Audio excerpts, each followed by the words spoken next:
Let's go.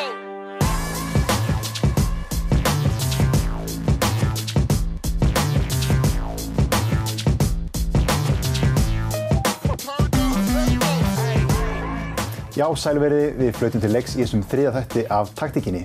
Þátturinn í dag verður tileinkaður liðið Þór Káa í kvennaknattspyrnu og hingað til mín í settið er ég komið með Donna, þjálfara liðsins. Velkomin, Donni. Takk fyrir. Svona til þess að byrja með þá verður maður að óska ykkur til hamingju með að vera komin í 32 liða úrslit meistaradeildarinnar. Já, þakka að kærlega fyrir það. Til hamingju eða samþykkist, ég veit það ekki.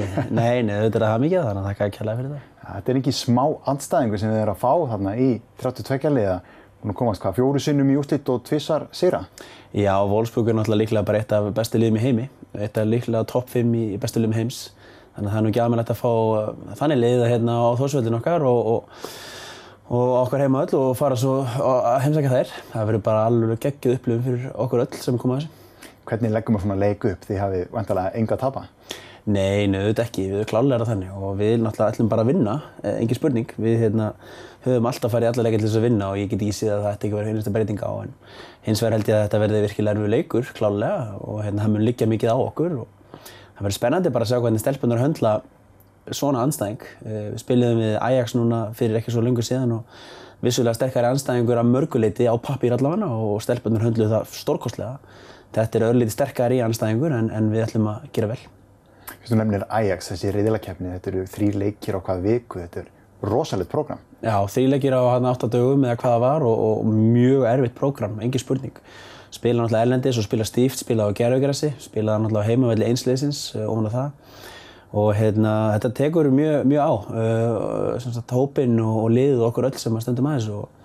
En stelpurnar náttúrulega bara eins og þeir hafa alltaf gert, stóðu sig bara frábærlega, höndluðu þetta álag sem þetta er mjög vel og komum svo tilbaka og dauð uppgefnar og spilum þá á grasi og unnum 9-1. Þannig að það er náttúrulega alveg magnaðar. Alveg klárlega. Þetta er kannski svolítið sérstakur leikur líka fyrir það að Sara Björk, landsliðsfyrirliði, er leikmaður Wolfsburg. Það er gaman að fá hana hérna heim á Þórsvelli. Já, klárlega. Það er náttúrulega, það kryddar þetta alveg svakalega. Ótrúlega gaman að fá bara langbesta leikmann íslenska landsliðsins að mínu mati þessa mundir á okkar heimavöll. Fyrirliða landsliðsins og einn af líklega topp 5 bestu leikmönnum í heimi sem miðjumaður. Þannig að það er virkilega bara mikið fagnaðarefni og gaman og Sara náttúrulega þvílíkt flott fyrirmynd fyrir alla í rauninni, konu og kalla og allt þetta. Þannig að ég held að það væri hrikalega gaman að fyrir alla að koma bara að horfa á leikinn og fylgjast með henni og fylgjast með okkur og sjá hana slag. Nú eru þið ríkjandi Íslandsmeistarar komin þetta langt í meistaradeildinni. Ég gerir ekki bara kröfu á bæjarbúar að þeir fjölmenni á völlinn? Ég held að hljóta að vera og ekki bara bæjarbúa, heldur líka bara alla utanaðkomandi. Fólk hlýtur að vilja þeir sem snúa að, þeir sem hafa áhuga á fótbolta yfir höfuð, sérstaklega kvennafótbolta, en fótbolta yfir höfuð ætti að vilja sjá Wolfsburg spila á Íslandi. Það er engin spurning. Þetta er, eins og ég segi, þetta er eitt af topp, kannski svona 5 bestu liðum í heiminum og það er ekkert að bera það saman með karlaboltann því að það myndir náttúrulega allir mæta og fyllast alveg með leið, en það ættu allir að mæta og vilja sjá þetta lið og sjá náttúrulega okkur kljást við þær. Og ég held að við munum standa við liðum hérna heima og gefa þeim góðan leik og við ætlum að stefna á það. Svona þú sem þjálfari, það hlýtur að hlakka í þér að fá að mæta svona andstæðing? Já, engin spurning. Ég bara get ekki beðið en hins vegar ætla ég að leyfa mér að bíða og við erum með gríðarlega mikilvæga leiki fram að þessum leik. Það sem við spilum við Selfoss á laugardaginn og svo Breiðablik eftir það 8. september og það eru leikir sem við ætlum að vinna, verðum að vinna því að við ætlum okkur að vera Íslandsmeistarar aftur. Við erum meistarar eins og þú segir réttilega og ætlum okkur ekkert að gefa það neitt eftir. Við erum í rosalegri baráttu og góðum séns og það verður að vera númer 1, 2 og 3 að klára þann slag og svo leyfum við okkur að njóta hins verkefnisins eftir það. Þú minnist á deildina líka.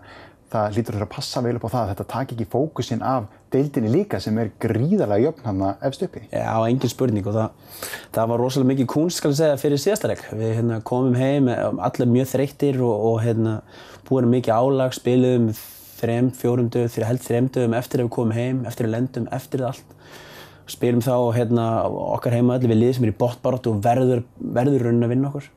Og það var stærsta verkefni í rauninni að reyna að stilla hausinn af og gíra stelpurnar í það að þetta skiptir gríðarlega miklu máli og leggja sig fram og ég myndi segja að það hafi tekist ágætlega og skorum 9 mörk og og þetta verður bara fram að því sama. Við þurfum að halda þeim bara á tánum og einbeita sér að réttum hlutum og svo mæta bara þegar þetta verkefni verður að mæta þá bara krafti.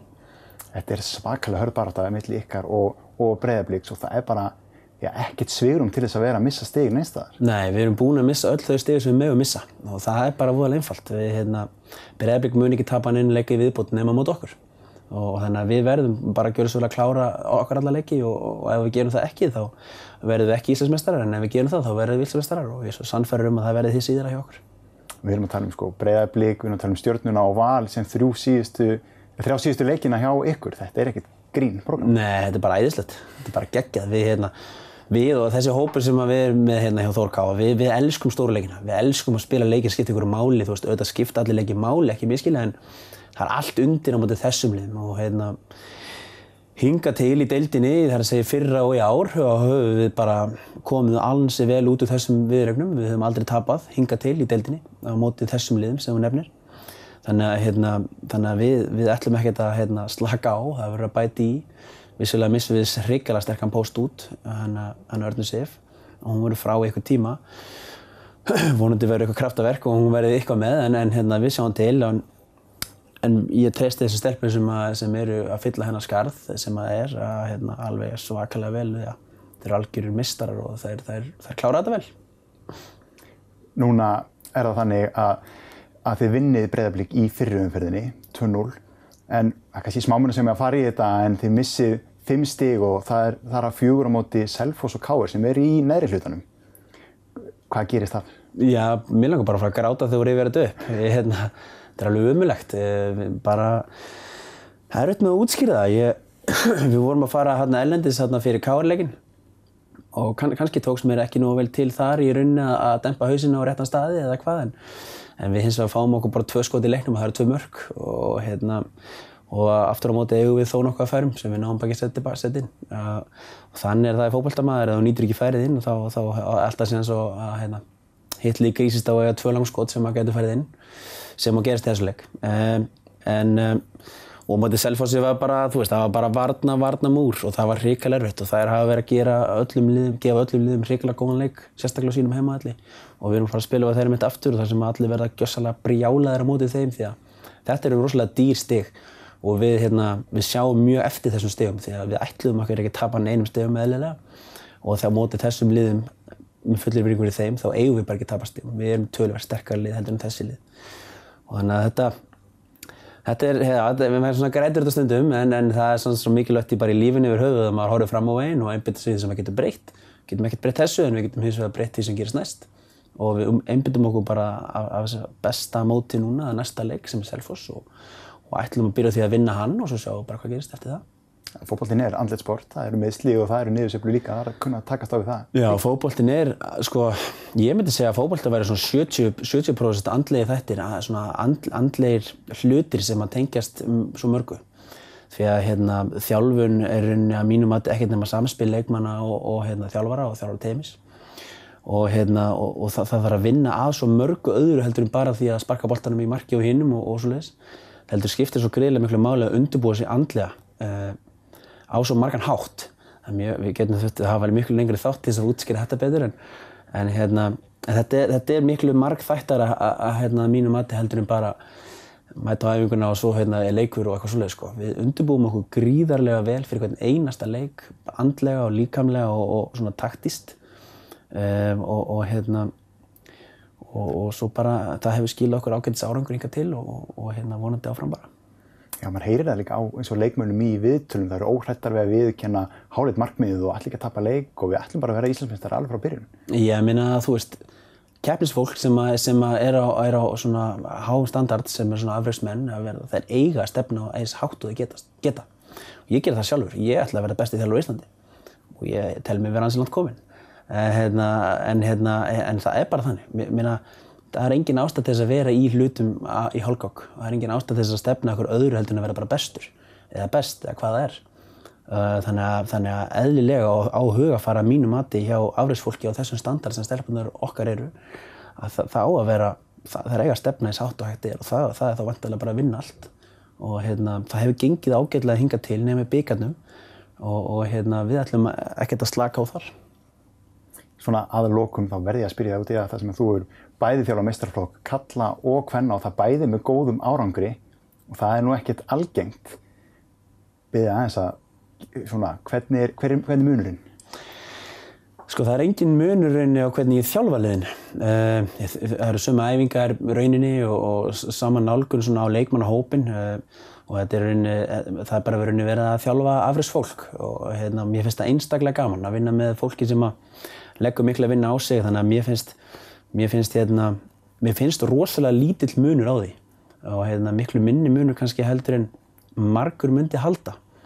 En vissulega svona þú veist maður þarf stundum að nálgast kvenfólk öðru sem karldýr ef að svo má segja og en alls ekki á neikvæðan eða jákvæðan hátt. Það bara stundum að tala kannski öðruvísi á annan hátt og segja hlutina á öðruvísi á annan hátt. Ekkert í neikvæðum eða jákvæðum skilningi, bara á svona öðruvísi. En mér finnst einstaklega gaman að þjálfa bæði. Mér finnst ekkert skemmtilega að þjálfa karlmenn eða kvenmenn, en mér finnst mjög skemmtilegt að þjálfa bæði kynin. Ég held að veit hvað ég meina. Þannig að rauninni voðalega lítill munur. Kvenfólk, svona að þjálfa kvenmenn sko yfir höfuð, þá finnst mér kvenmenn stundum svona kannski fara betur eftir leiðbeiningum og ég held að þær hafi vinningin þar og fara betur eftir því sem fyrir þær lagt. Karlmenn hafa oft svona tilhneigingu að þeir hafa ákveðna skoðanir hvernig að gera þetta og þeir vilja kannski sýna manni það kannski geti virkað og karlmenn yfir höfuð ættu kannski að hugsa það, ég veit það ekki, það er bara sem ég hugsa en ég elska að þjálfa karlaliði jafnt eins og kvennalið og það ekkert endilega loku fyrir það skot þegar ég þjálfi karlaliði aftur sko. Mér langar alveg að þjálfa það eins mikið og mér langar að þjálfa hitt sko. Þannig að bara bæði betra eiginlega. Vist, agalegt þegar að stoppa þetta tíminn runnin út, við gætum spjalla held ég alveg klárlega í allan dag en við kíkjum yfir í auglýsingar og hér handan við auglýsingar kemur Arna Sif.